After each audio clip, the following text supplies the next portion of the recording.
Assalamualaikum warahmatullahi wabarakatuh. Perkenalkan, nama saya Petra Amalia dengan NIM 210404501001 dari kelas B keempat A. Di sini saya akan menjelaskan 3 materi. Yang pertama yaitu teori psikoanalisis.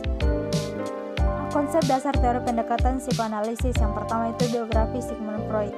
Sigmund Freud 1956 atau 1939 dilahirkan dari sebuah keluarga dengan latar belakang keluarga yang mengalami kekurangan finansial dan terpaksa tinggal di apartemen yang sesak. Orang tuanya berusaha kerja keras supaya Freud bisa mengembangkan kemampuan intelektualnya, akan tetapi pilihan karirnya terhambat karena dia keturunan Yahudi. Kemudian yang kedua yaitu hakikat manusia. Prinsip psikoanalisis Muhammad Fathur Rahman dan Sulistyorini 2012 tentang hakikat manusia, bahwa perilaku manusia pada masa kanak-kanak merupakan pengaruh dari perilakunya pada masa dewasa, yang sebagian perilaku tersebut berasal dari proses mental yang tidak didasari. Pada dasarnya semua manusia sudah memiliki potensi dalam dirinya sendiri sejak lahir. Kemudian yang ketiga yaitu struktur kepribadian manusia. Di sini struktur kepribadian manusia terbagi menjadi 3, di mana Freud berpendapat bahwa kepribadian merupakan suatu sistem yang terdiri dari 3 unsur, yaitu id, di mana id berisikan motivasi dan energi psikis dasar yang sering disebut insting. Yang kedua yaitu ego, di mana ego berjalan berdasarkan prinsip kenyataan. Dan yang ketiga yaitu superego, di mana struktur kepribadian yang bertugas untuk menaati aturan-aturan bermasyarakat.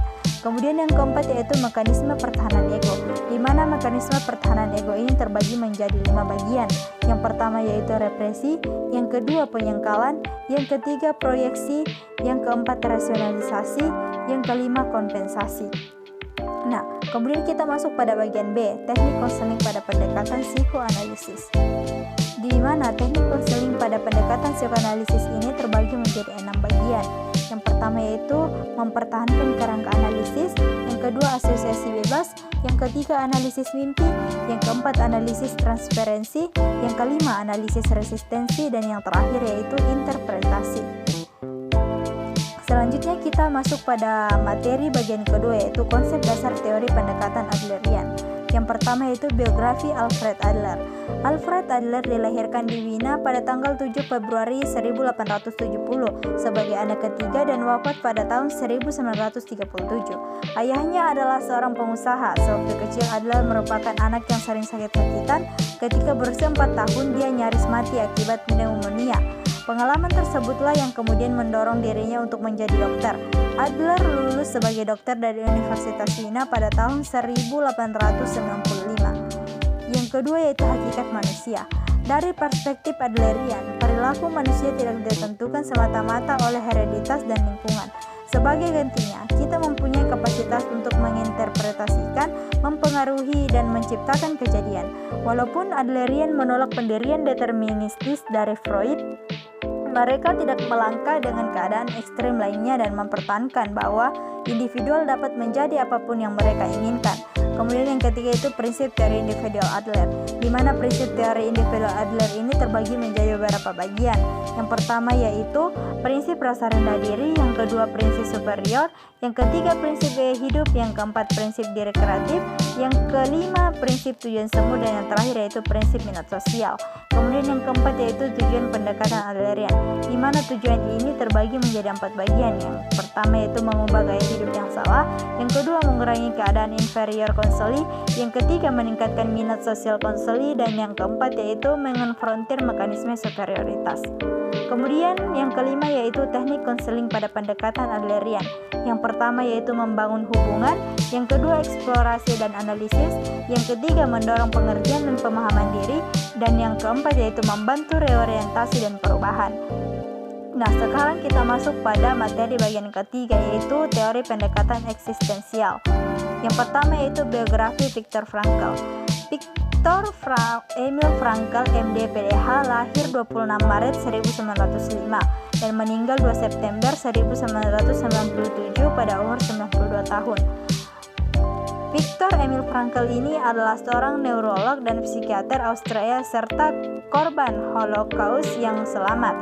Frankl adalah pendiri logoterapis dan analisis eksistensial, aliran Wina ketiga dalam psikoterapi.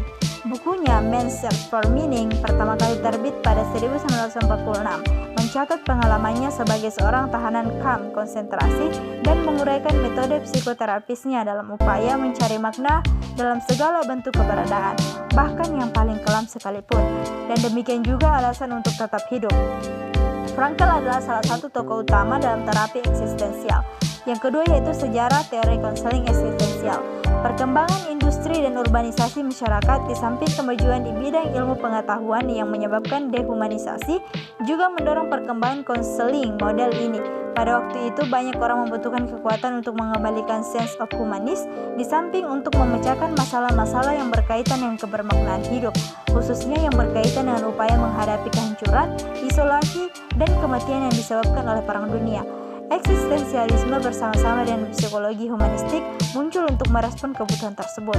Kemudian materi selanjutnya yaitu pengertian teori konseling eksistensial. Menurut Sarah Young dalam Konseling dan Psikoterapi 1995, terapi eksistensial adalah pendekatan terhadap konseling dan psikoterapi yang disadarkan pada pemahaman filosofis tentang apa makna menjadi manusia dan apa makna keberadaannya. Kemudian yang keempat yaitu pokok-pokok teori konseling eksistensial, di mana pokok-pokok teori konseling eksistensial ini terbagi menjadi dua bagian. Yang pertama yaitu pandangan tentang sifat dasar manusia. Nah, pandangan tentang sifat dasar manusia ini terbagi lagi menjadi beberapa bagian. Yang pertama yaitu manusia tidak bisa menghindari ketiadaan atau kematian. Selanjutnya yaitu sendirian. Selanjutnya yaitu tak berdaya atau tak bermakna. Selanjutnya yaitu rasa cemas dan rasa bersalah. Selanjutnya yaitu hakikat manusia. Selanjutnya yaitu pilihan. Selanjutnya yaitu kebebasan. Selanjutnya yaitu keberadaan di dunia. Selanjutnya yaitu dunia yang diinterpretasikan. Selanjutnya yaitu kematian, dan yang terakhir yaitu perpindahan ke kesehatan psikologis. Kemudian yang kedua yaitu sistem teori, di mana sistem teori ini terbagi menjadi tiga bagian. Yang pertama yaitu perkembangan gangguan emosional, yang kedua mengalami pada saat sekarang, dan yang ketiga yaitu konsep kesehatan mental. Nah, sekarang kita masuk kepada tujuan dan proses konseling teori eksistensial. Yang pertama yaitu tujuan konseling. Menurut Eko Darminto dalam teori-teori konseling, tujuan mendasar dari konseling eksistensial adalah membantu manusia menemukan nilai, makna, dan tujuan dalam hidup mereka sendiri. Kemudian yang kedua itu proses konseling. Proses konseling eksistensial menggambarkan suatu bentuk aliansi terapeutik antara konselor dan konseli. Dalam proses ini, konselor eksistensial mendorong kebebasan dan tanggung jawab, mendorong konseli untuk menangani kecemasan, mendorong munculnya upaya-upaya untuk membuat pilihan yang bermakna. Mungkin cukup sekian materi yang sempat saya bawakan. Saya akhiri dengan ucapan minallahi musan wal itikam. Wassalamualaikum warahmatullahi wabarakatuh.